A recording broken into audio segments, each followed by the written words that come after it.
One last time, I have to see this ground. It's beautiful now, as if nothing had happened here. Soon they will tear down the main house, and then nothing will be left. Nothing. Except what I remember.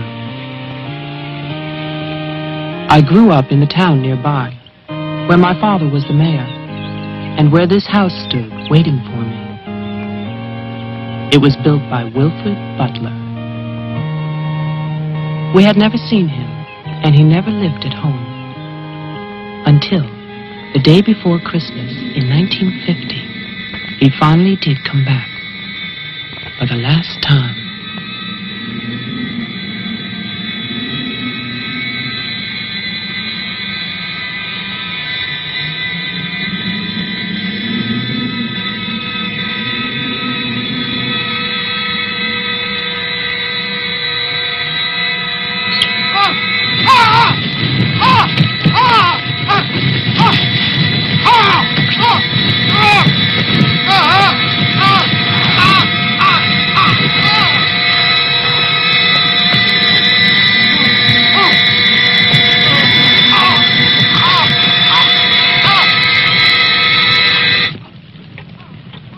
All of us believed that his death was an accident.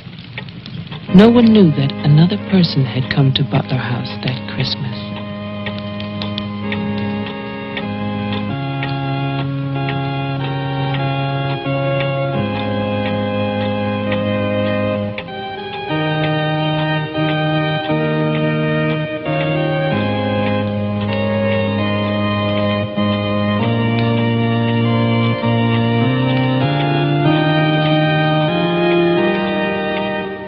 As Deputy Coroner of the County of Arlington, State of Massachusetts, I hereby find, upon evidence of an autopsy conducted by the medical examiner of this county, that the deceased, Wilfred Butler, died as a result of burns inflicted accidentally upon himself on his own premises during the afternoon of December 24th, 1950.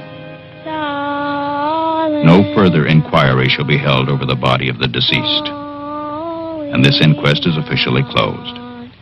All is calm, all is bright, round yon Virgin Mother and Child.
After the coroner's inquest, on New Year's Day, they buried Wilfred Butler.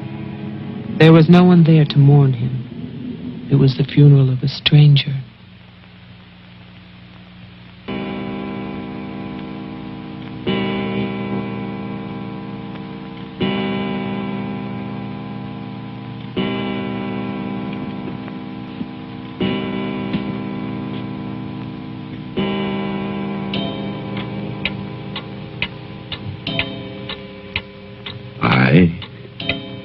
Alfred Butler, being of sound mind and body, at least what the world considers sound, do hereby leave my house and its grounds and all personal effects within that house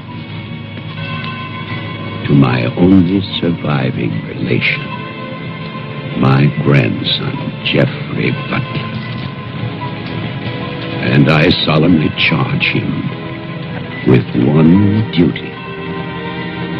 Let him leave the house as I left it, standing untouched to remind the world of its inhumanity and cruelty.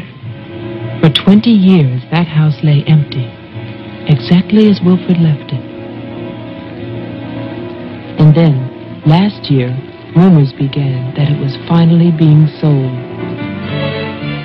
The newspaper story traveled through the county to a state hospital for the criminally insane.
The man who came to sell the house had never seen it. He was a lawyer from the city, just doing a job and enjoying it.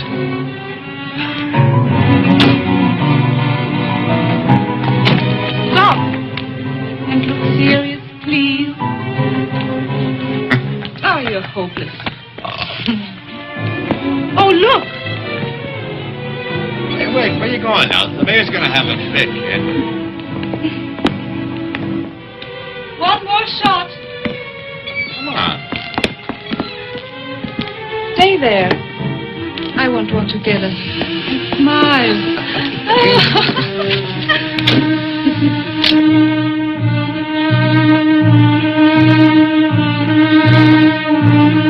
For all the news as it happens, stay tuned to WLIX, your voice of the Northeast. This is Roger Fowler with local stories. First, today's headlines. A warehouse fire still rages in Elizabeth. Police suspect arson. That escaped inmate at Margaretville State Hospital still at large, still hunted by state police. And over in Roxbury, the city passes a controversial housing code.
Well, didn't I tell you? It's beautiful. Can we see the rest of it? Honey, that was it. I think the mayor's waiting for me. My love is such an important man. Right. Laura always says that. Darling, What? Don't be long. Honey, if you get bored, just look at the view. Sooner or later, that viaduct's gonna take us back home.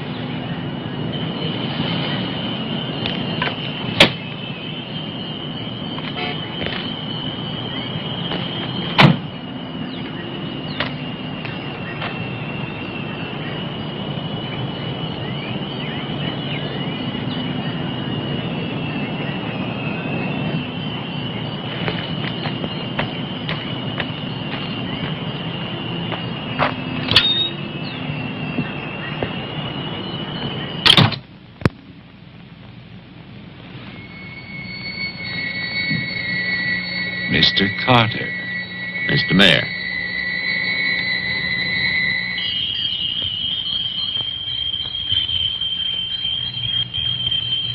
Let me introduce you. This is Charlie Tolman, who publishes our weekly newspaper, The Patriot. Mr. Tolman. And this is Tess Howard. How do you do? She operates our switchboard. Oh, really? We call her the Communications Director. And this is Bill Mason. Mason? Our sheriff.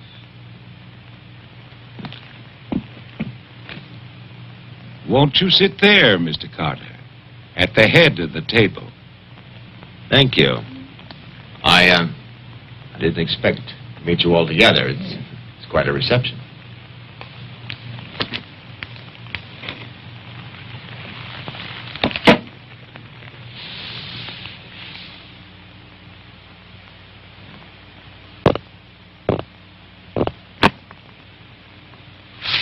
All right, let's begin.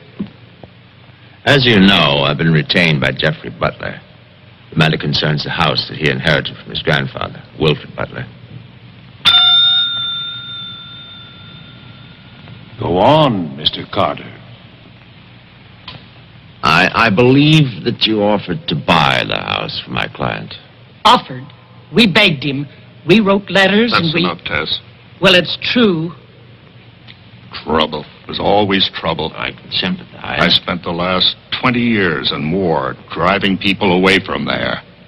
Prowlers, burglars, kids, they're the worst.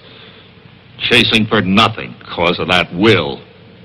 That dribble about humanity. No. Inhumanity. What the hell is that, huh? Yes, well, he was a bitter man. Hate. It must have been very hard. It must have been hate.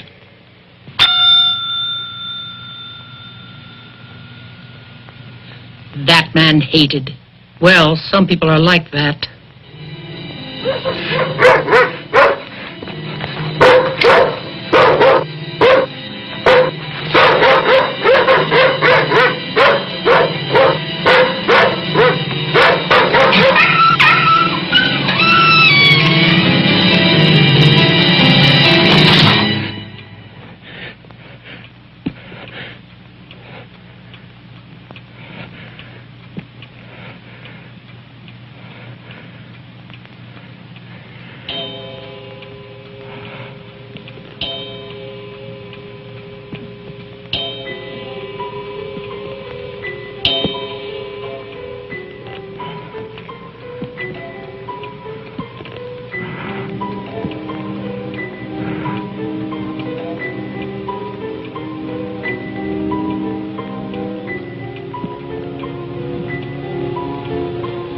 The question is, well, do you still want the house?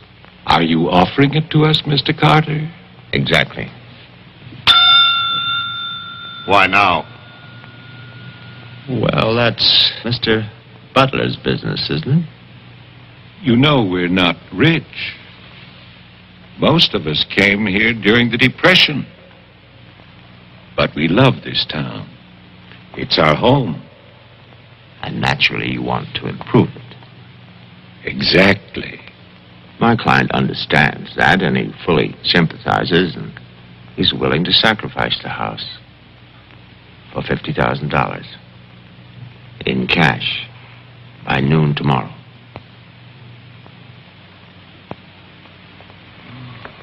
That's an awful lot of cash. It's also an awfully good bargain. You could go to Wilton. You could go now to the bank. Am I clearly understood?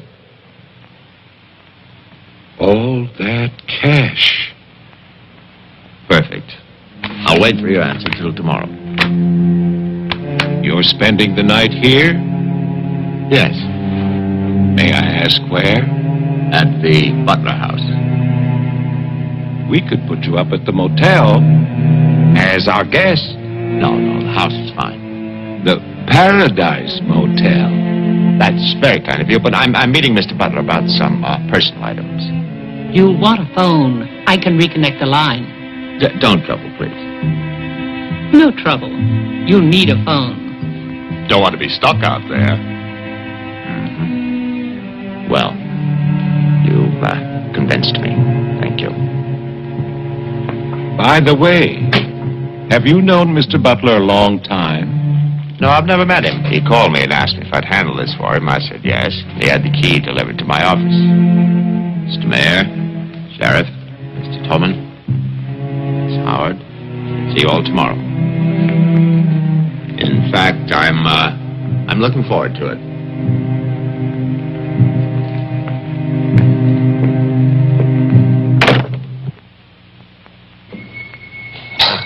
Slick, really slick. He's a big lawyer, Bill. You've got to expect that. Don't tell me about lawyers. Oh, you see the way he looked at us? You see his clothes? He's doing his job. Just don't tell me about lawyers. You know what I'd like to see? Two of them like that one talking to each other. Neither one of them would know what to believe. I love you, too. Honey, when I get home, I'm going to have a nice surprise for you. Oh, no, I can't tell you what it is now. It wouldn't be a surprise, now would it? No, I can't come home now, but it'll be very soon. Very soon. Honey, of course I miss you. Yes, I miss Mommy, too. Laura, how are you, kid?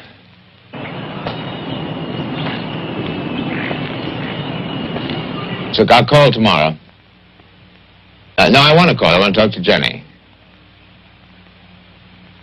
Yeah, well, as a matter of fact, I'm having a fine time. Well, same to you, darling. What do you mean, hostile?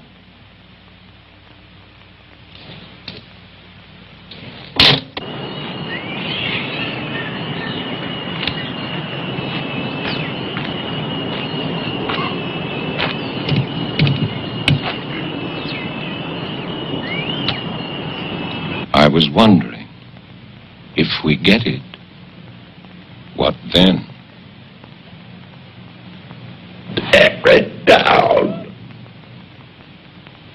Okay. I'd better get going. Do me a favor, Tess. Call Diane, tell her I'm to Wilton, and I'll be back late.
It's fantastic, isn't it? Yeah. Butler wasn't kidding. Nobody's lived here for years. That would be such a waste. It's his grandfather's monument. You know, The caretaker who keeps this place just the way he left it. What kind of monument is this? Well, that's the trouble. Nobody remembers anymore. That's what usually happens in America. I remember this. And he walks with me, and he talks with me, and he tells me I'm his own. And he walks with me, and he talks with me, and he tells me I am his own, and the joy he shares as we tarry there. You're not serious. I used to hear that at funerals. At funerals? Yes. When I was a kid in Chipley, Georgia. There's also a Chipley, Florida. But they have both been subsequently eradicated from the map. None other has ever known.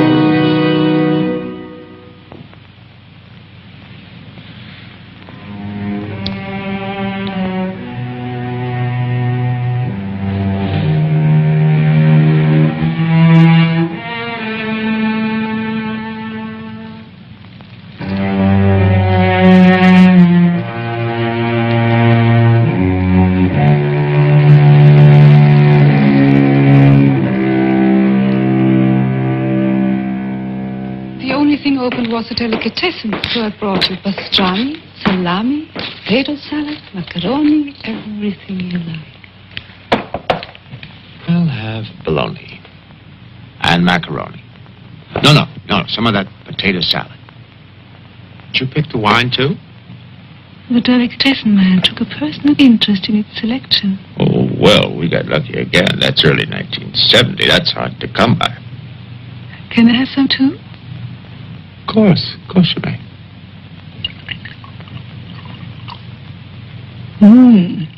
Thank you.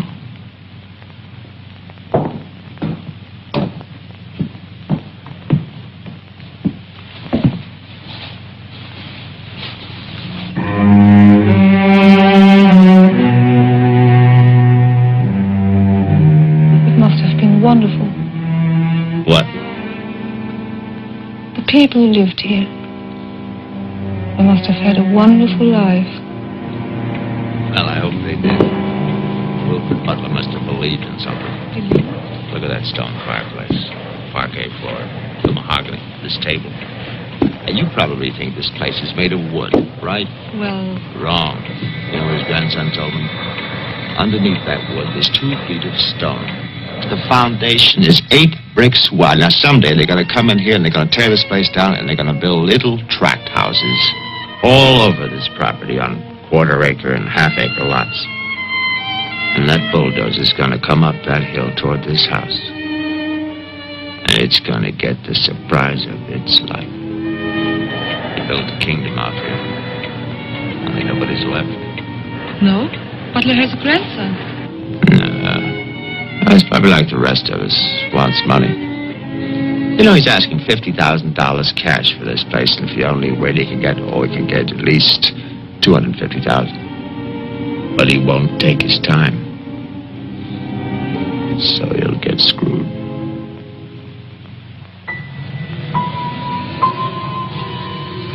Do you want to go upstairs now? Soon. You know, one of the great pleasures in life is the pleasure of anticipating pleasure. Isn't it? We are very close now, aren't we? Sure, honey. Very close.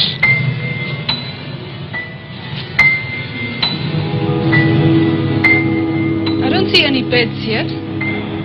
Well, keep looking, honey. Butler said the place was furnished.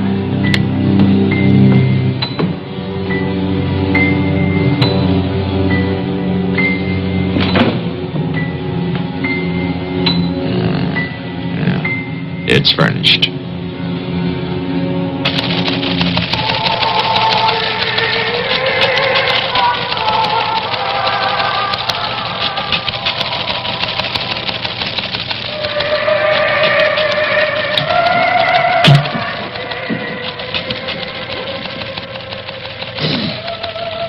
anything doing? No, sir. But look at this. More football, huh? Look how they smeared that quarterback. Look at his arm.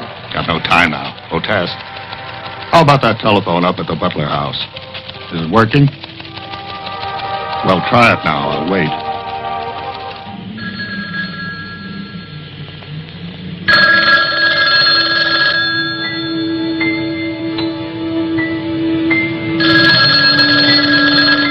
Hello? Oh, yes, Miss Howard. Yeah, the phone's working fine. Very nice of you to call. Thank you. Good night. Honey, I'm going down to the car to get some cigarettes. Be back in a minute. Okay. Don't get lonely. No.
Did you get your cigarettes? Yes, I did.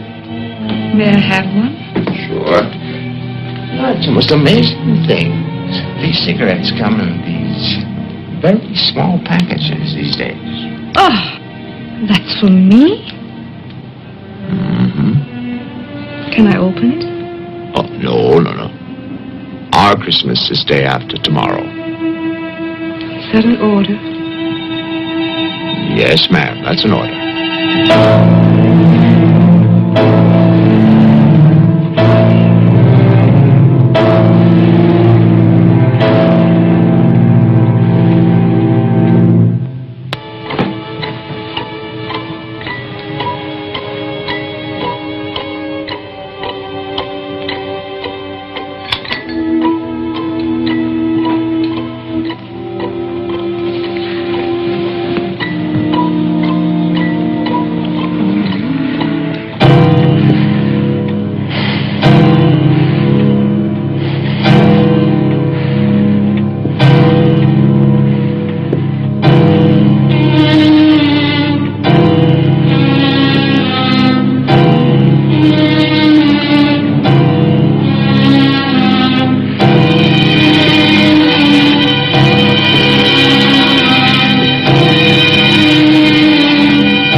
Someone's calling from Butler House.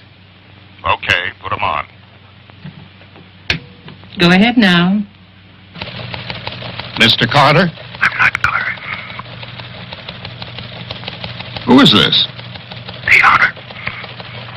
Butler. I'm worried, Sheriff. Carter's not here. Speak up, I can't hear you. I can't. I'm sick. Can you come here? What is it? What's wrong? His car's here, but he's gone. Won't you come? Okay. Now you stay put in that house. I'll wait for you. Please, hurry. I'm afraid. Now take it easy. I'm coming.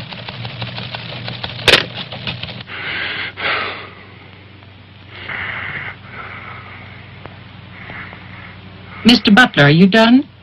Tess, I've come back. What's that? Tess, I want to see you again. Hello? Who is this? You know me, Tess. It's Mary Ann. Tell the mayor. Tell them all. I'm waiting in my father's house. Tess, it's so lonesome here. Don't be long. Hello? Hello? Hello?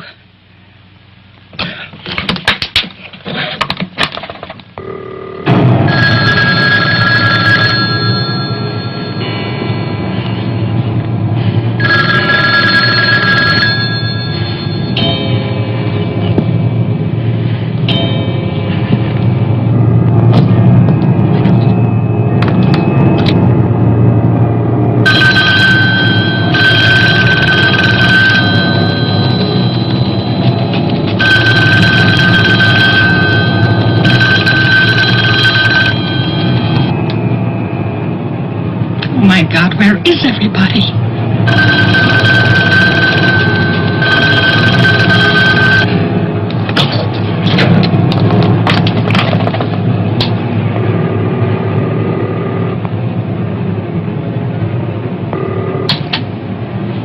Hello? Oh, Maggie, thank goodness. What is it, Tess? Something's come up. Something urgent. Can you start early? Oh, honey, I'm watching TV. Maggie Daly, you get yourself over here. What is it? Just get moving, Maggie. Just please hurry.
Come in.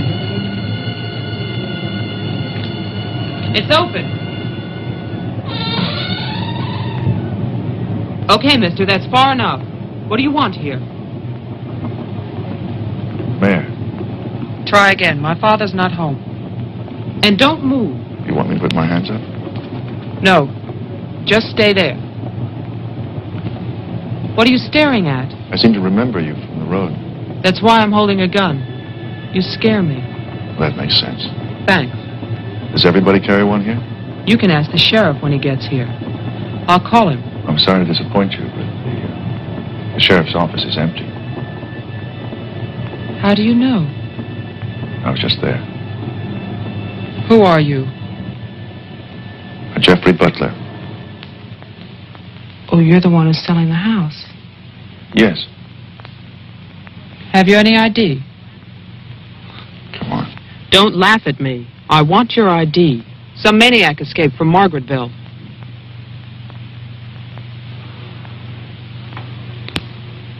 Okay.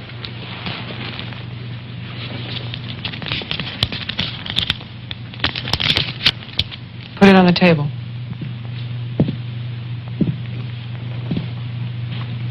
Now go back.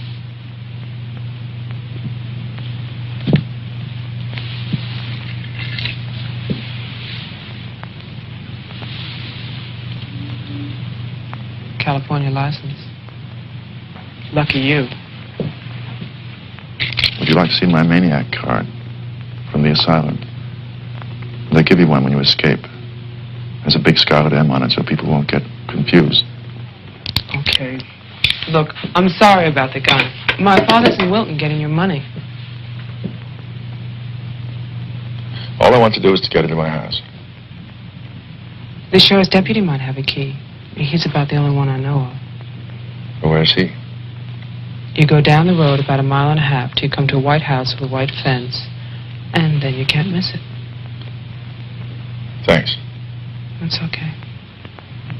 Merry Christmas. Same to you.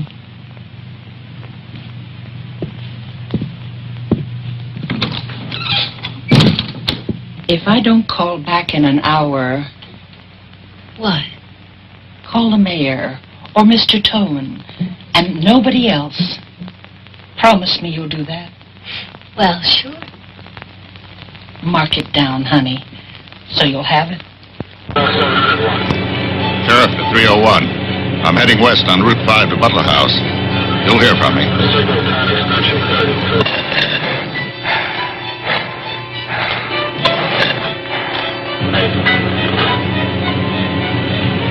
What the hell? What's that light out there?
Hi. Did you find the deputy? No, I wasn't there. Oh. I was thinking, isn't your lawyer supposed to be at the house? The door was locked. His car was there, so I borrowed it. You mean you stole a car? Yeah. Keeping it warm. What if he needs it? Let him find me. Who's coming to dinner? Oh, Daddy. We always have dinner every Thursday. Do you want something? No, I ate Paradise Motel. Yeah, I know. It's awful. What about a drink? Yeah. It's cheap bourbon, but that's a big favorite around here. Do you want ice? No, straight. You look tired. I am tired. Well, here's to a fast dollar. Cheers.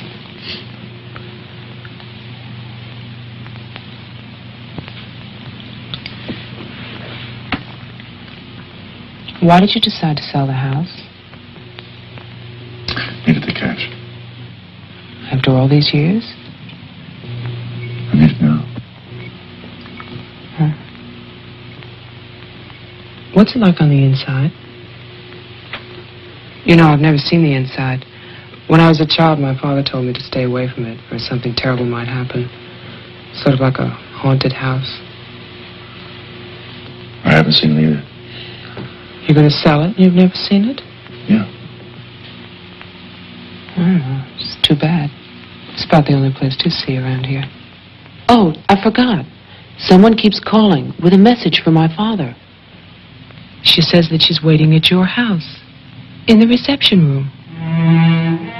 What woman is waiting in my house in the reception room? Oh, I don't know. It's not a voice that I know. I better go out there. Can I come too? What for? I'm pushy. I suppose you'll be going back to California soon. California? You said you lived there, remember? No, I'll be traveling. Jeff, look. It's the sheriff's car.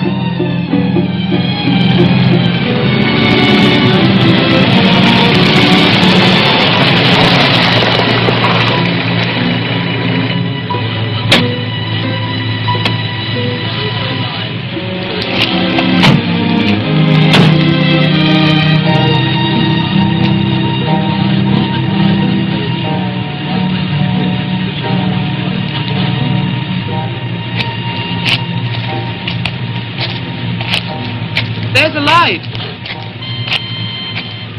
Look at that tombstone. Pretty cheerful. Who bears the cross shall wear the crown. Wilfred Butler. My grandfather. Oh.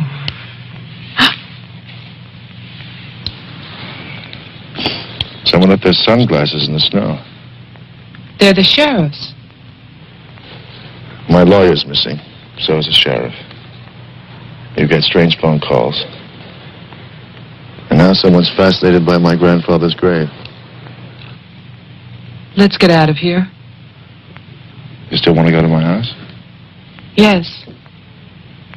But I don't want to go alone. Listen. I'm not nervous. Well, of course you're not. Oh, it's the cold. I'm shaking from it. Let's get out of here. Okay. We'll get help in town. It's 10 minutes drive.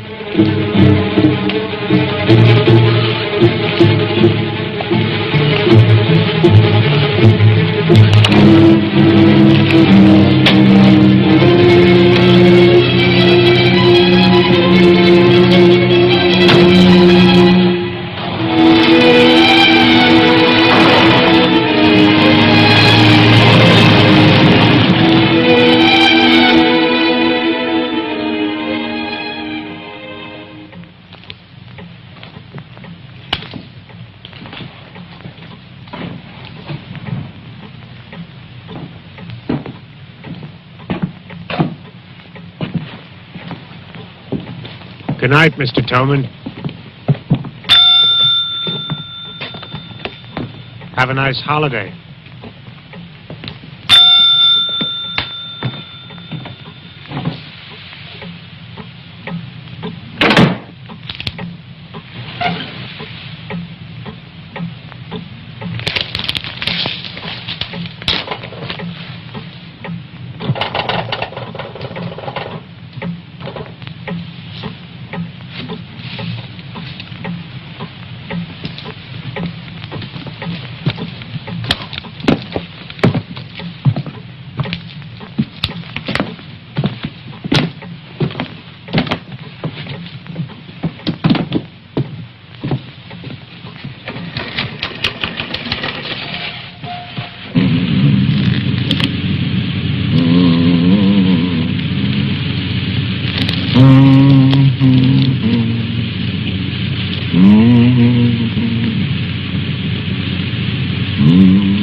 Deputy's not here, but Tillman is.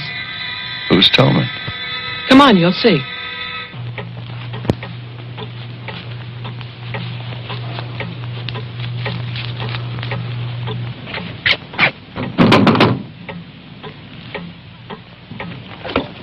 Mr. Tillman, wait.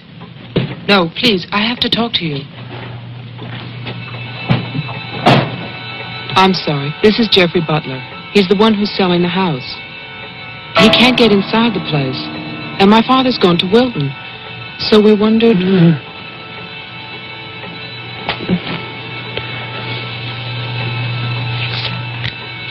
Anything else? He'll tell us. Tess has gone to his house. Why would she go there? I don't know. Anyway, she won't get in. You say it's locked. He says she hates the place. Would you like to drive there? Diana could stay here, lock herself in. I need a key.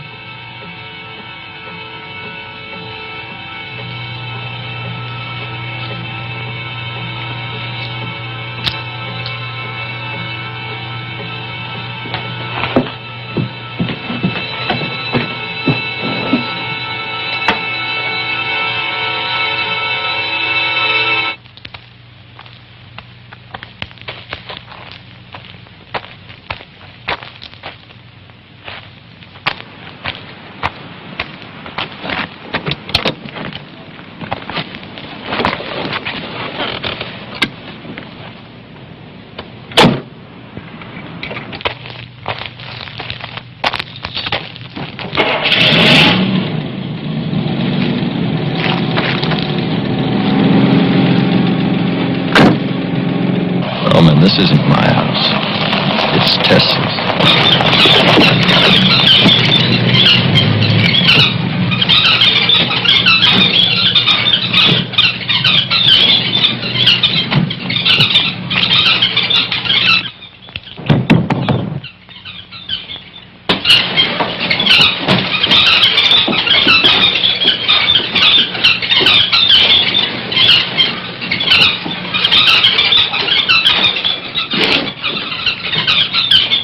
Tess isn't here.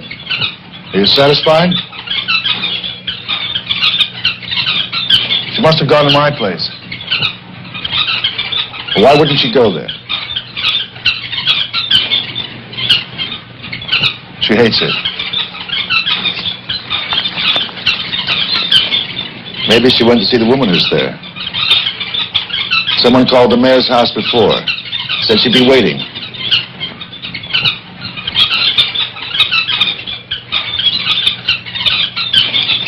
What is it?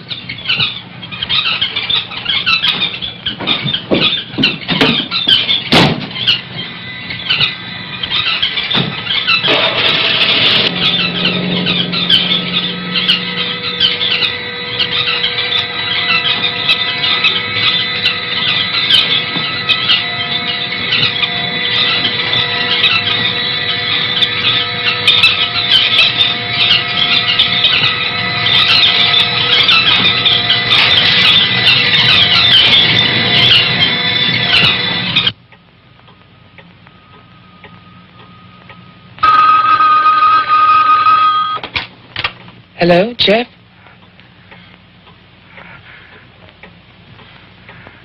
Hello? Is anybody there? Who is this? I'm Diane Adams. I spoke to you before. Bring your father to the house. This is Marianne. Tell him I have the diary. I'm waiting. Who are you? He'll know. Christmas Eve, 1935. Hello? Hello?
Sheriff, I saw your car.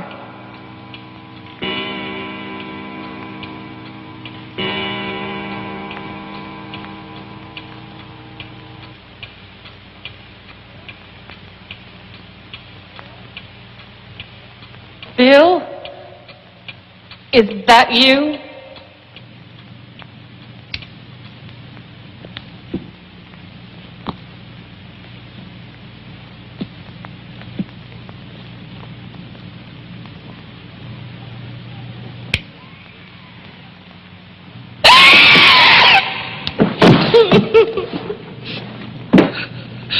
Tess, you can't see me, but I can see you.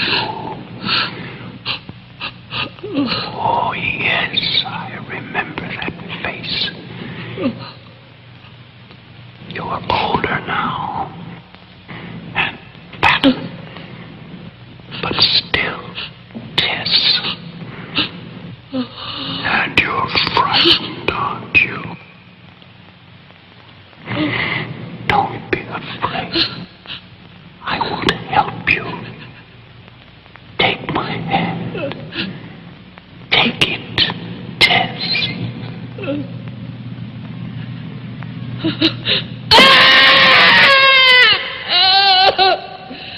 1920. The person on the telephone said 1935, Christmas Eve. But that's not the beginning. In 1927, Butler House was restored by Wilfred Butler. After that, I find social notes, parties, nothing special. Then, in 1930, Butler's wife, Catherine, dies of tuberculosis. In August 1933, it starts. Wilfred Butler's daughter is cruelly attacked and raped. Her name is Mary Ann, the same name as the caller who left those messages tonight. She's 15 then. On May 2nd, 1934, Mary Ann Butler gives birth to a son, Jeffrey Butler. Jeff. Early in 1935, Butler House is turned over to a Dr. Robinson as an asylum for mental patients. And then Butler goes on to say that he has committed his own daughter. Mary Ann will live at the asylum. There's no end to this story. It's been carefully cut out of all the papers. Why would Toman do that?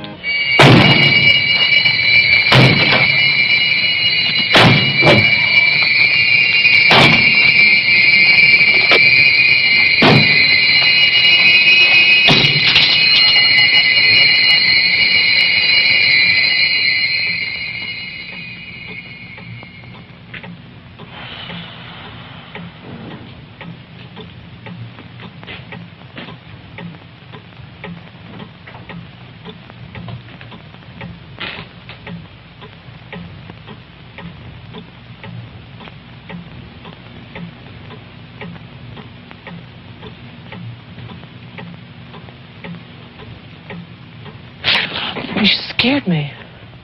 Oh, what happened? What happened is, Tess has 40 bird cages. Tillman is hysterical. Everybody's at my house but me. It's cold outside and you forgot to lock the door. Joe, how old are you? How old am I? You mean, how many years have I lived? No. There's a lot in the paper about your family. I don't want to talk about my family. Wait a minute. There's a woman calling, and she says her name is Mary Ann. That was your mother's name, wasn't it? My mother died in childbirth. That's when I started traveling. It's not what the papers say. What's your point? I just thought that you should read something for your own good. Nothing you could tell me about my past or future would be for my own good.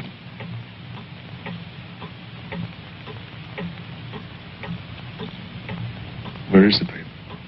It's on the table.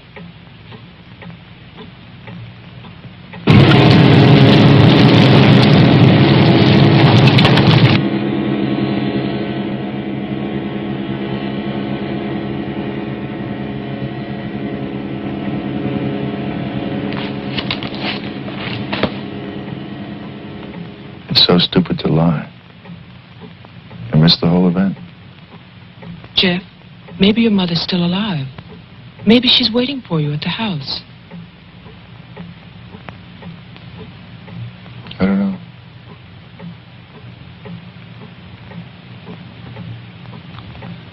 Come on. No more side trips. Let's go out there.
She's dead.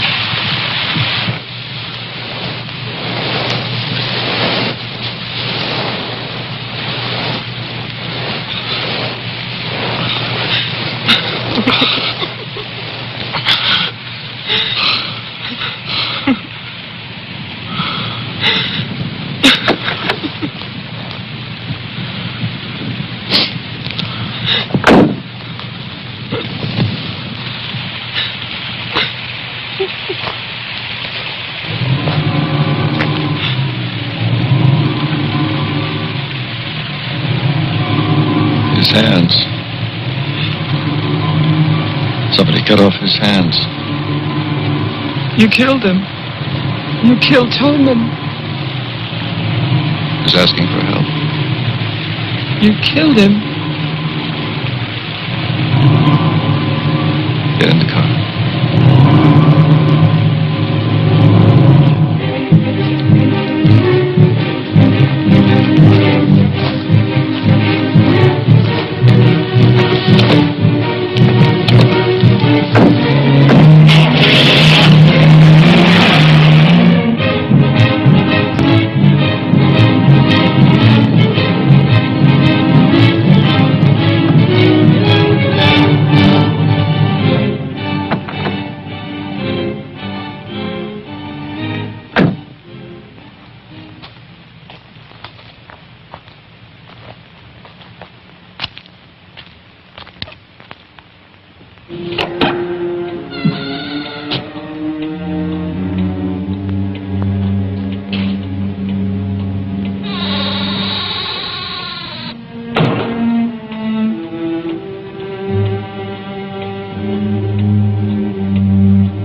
The keys.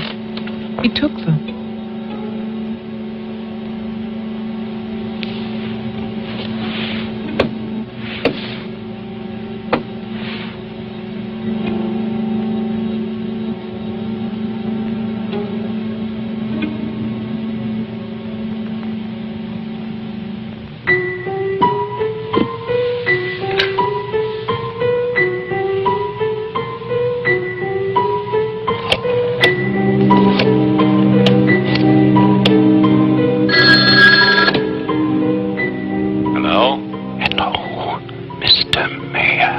Yes, what?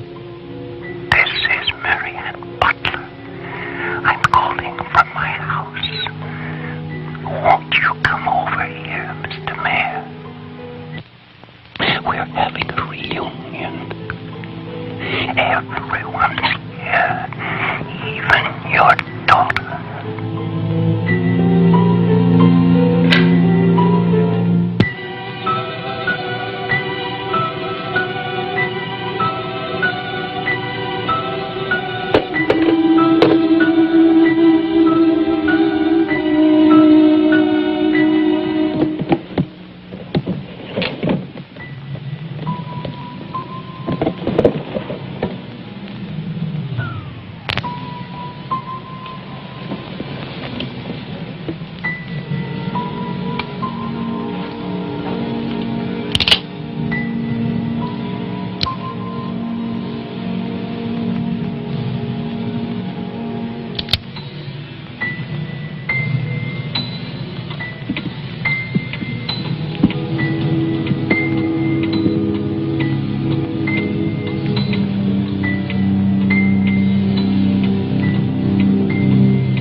I write this knowing that no one shall ever see it.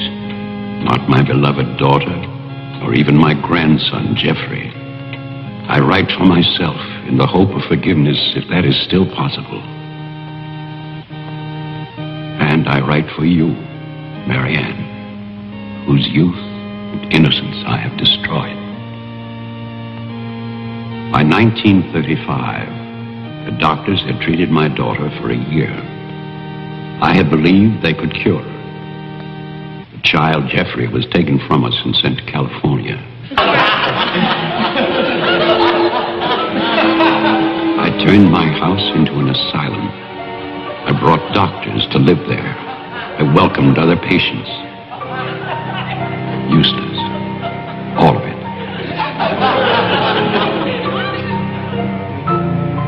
I remembered what she had been. There was never a lovelier, happier child.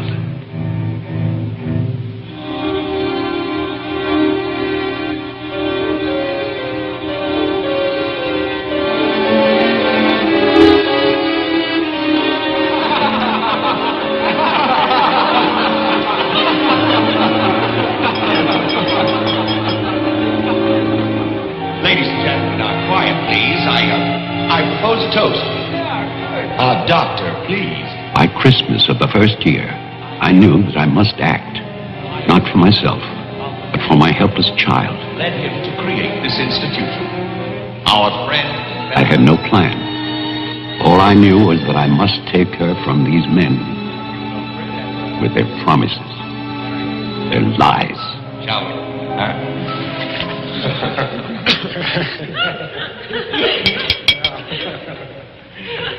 For he's a jolly good fellow, for he's a jolly good fellow, for he's a jolly good fellow, which nobody can deny, which nobody can deny, which nobody can deny, for he's a jolly good fellow, which nobody can deny. I knew that they would gorge themselves into a stupor that afternoon. It was their celebration. I expected no less. Since they had come into my house, they had acted as if they owned it. They had behaved like poor relations, half guilty, but finally unable to control their appetites.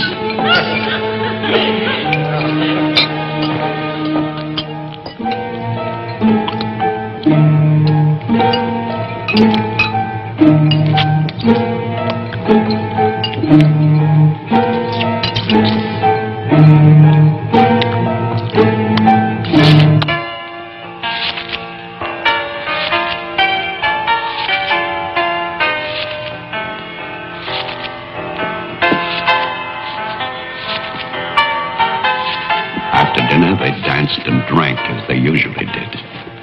All the time, Robinson would smile and reassure me. They expected me to believe because I had no choice. Wilfred, trust me. He really believed Marianne would be well. He saw a light. There is a light at the end of a long tunnel. Believe me. There is a light at the end of a long tunnel.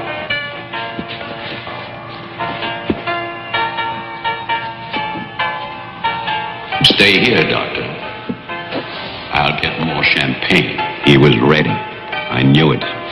Drunk and fat and full of his own importance. I left then.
My cruelty to Marianne was inhuman.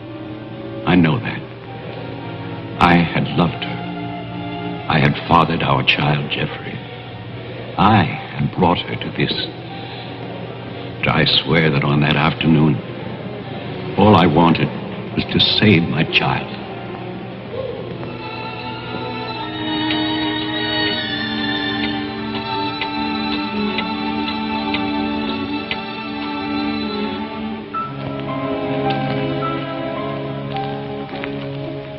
My hope was to get her away from that house.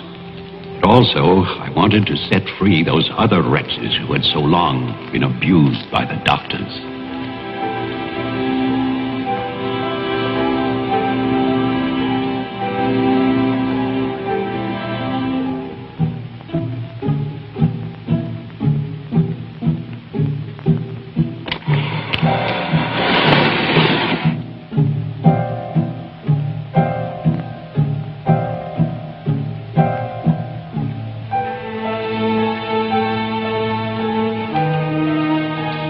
I knew what they might do if these inmates were freed.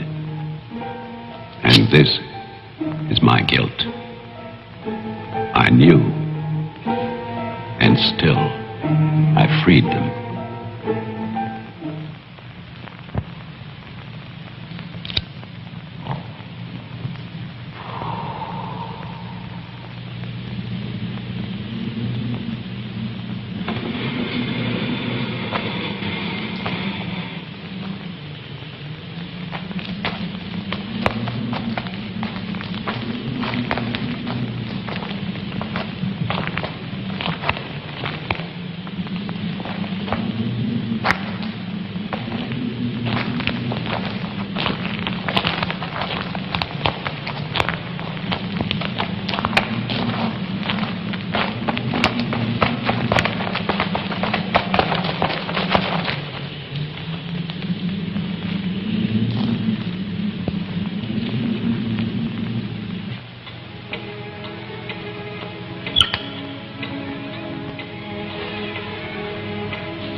the inmates started for their house, I went to get our car to take Marianne away.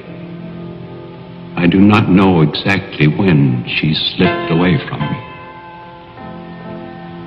I assume that when they saw her in the dining room, the inmates believed her to be part of that household which they hated. And so, they killed her. Later, there was a celebration. And then most of the inmates fled, I don't know where. But I shall never forget what they did to my child. Since that Christmas, I have lived in prisons and asylums, lived anonymously as an animal. I have wandered in bitterness until all seasons have become as one. And that is a season of vengeance.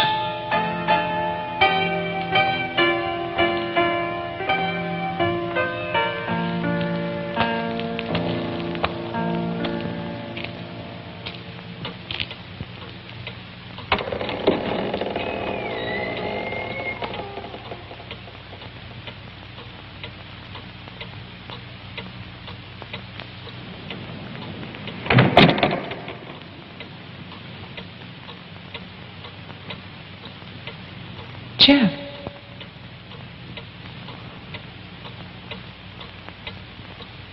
Jeff. Wilfred Butler is still alive. This is still his house. Your grandfather died in 1950. He was burned to death in this house. My grandfather poured gasoline over a squatter he found here. The town wanted to believe he was dead. They still do.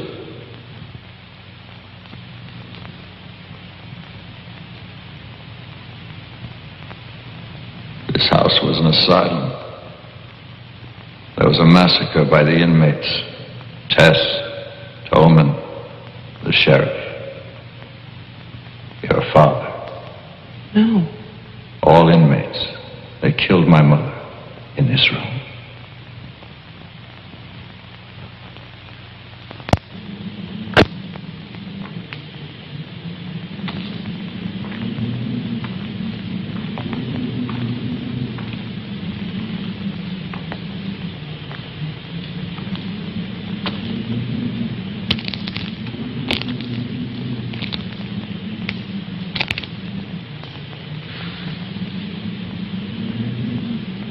Who's that? Who's there?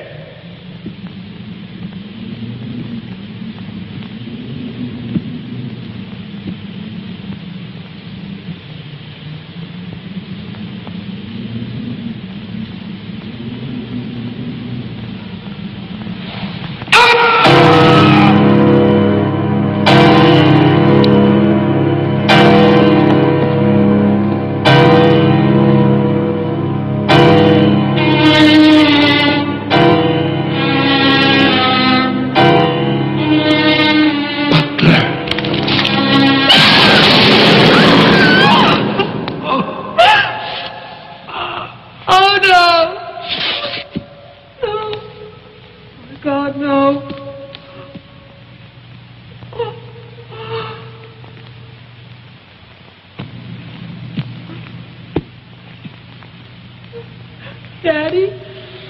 Daddy?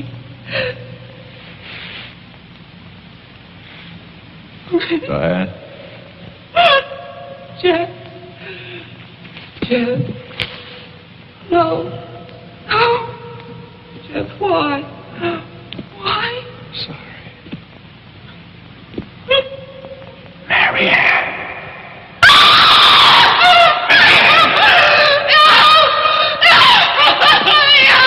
Don't run away. No, I'm your father. Don't be afraid. I won't hurt you. Please. It's all right.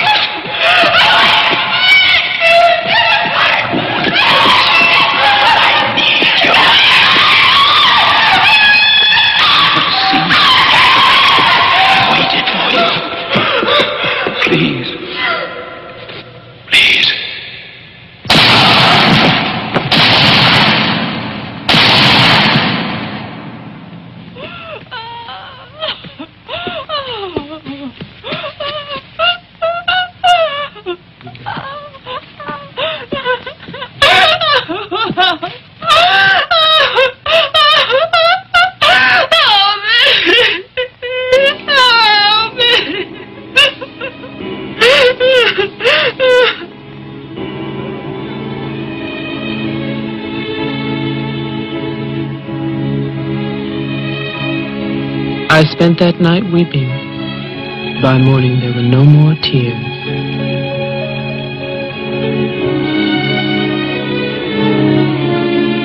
I know that my father and Jeffrey both thought they were shooting at killers, but they were simply the last victims in that house of victims.